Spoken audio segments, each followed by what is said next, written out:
You would think that in 2025, we would be over this bullshit. Guess again. This all-male panel is deciding whether South Carolina women can be charged with murder for their pregnancies and whether birth control and pro-choice websites stay legal. This is a real thing happening today. Don't look away. This is terrifying, and this is why the overturning of Roe v. Wade 3 years ago was detrimental. To not be able to have the right to your own body is a very odd feeling. You feel like you should have the right to your own body, but then you're constantly reminded that the government is in your fucking uterus, and it's a pretty gross, yucky feeling. To know that these men who don't have fucking uteruses, who will never carry a child, who will never experience the risk of bleeding out, are able to say, you know what, because we're Christian nationalist freaks, we're going to decide whether having a miscarriage is considered murder. Or if a 12-year-old is raped and she needs an abortion, should she be charged with murder? That is what it's like being a woman in 2025 if you're living in South Carolina. It is completely unacceptable, and it is completely disgusting. And it's something that is truly terrifying, because the rise against women is coming up every single day. I mean, let's be real. Pete Hegseth's pastor wants to repeal women's voting rights. So this is not something that is new. This is something that's been waging for years.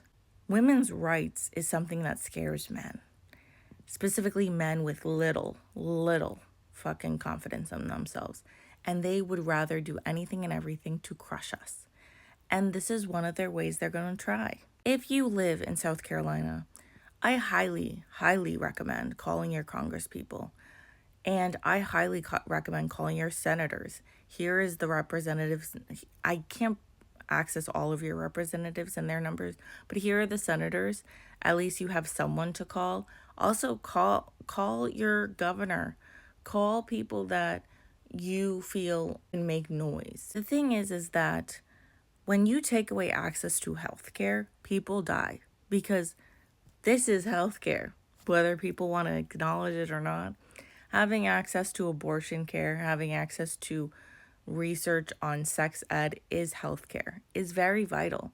That's why in the South there is a higher teen pregnancy rate than there is in the North, because of the lack of education. I think it's really important now more than ever that we fight for women's rights. We fight for more freedom on women, more freedom on the body, more information, more education, not less. Because the less education you have, the less you know, and the easier you are to brainwash. That's why things are the way it is.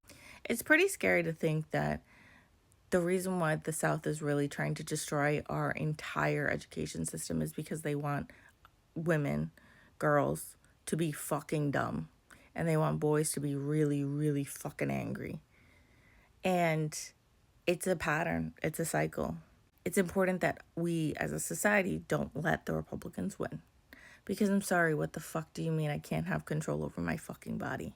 Get the fuck out of here. So if you live in South Carolina and you did not know this, now you do.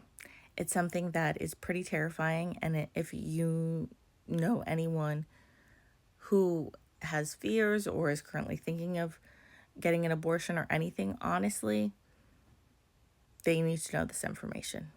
What you do with your body should be what you decide, but the United States government hates women, and so they are trying to push states to enact these insane sexist laws. Your safety is number one, and your health is number one, and whatever you do with your body is your choice, whether they want to agree or not. I hope this information was helpful. If anyone knows anything else or has any other information on the reasoning behind this insane thing or why they're even doing this, please put it down below. But I want you all to know that they can say that women having miscarriages is considered murder. They can do whatever the fuck they want, but that's never going to stop women from having abortions. Women can't control miscarriages, so that's never going to fucking stop. They think they can control women's bodies. And they continue to find out that they can't. And that's when they start getting angrier and angrier. I will never forget the gif of Rachel from Friends saying, "No to uterus, no opinion." And yes, there are females that do have a uterus that are against pro-choice and are against having information on safe sex and everything, and they can go fuck themselves. But a majority of this is men. Let's be real. Christian nationals, pretty much. I just feel like we're inching, maybe more like jogging straight into the Handmaid's Tale every single day.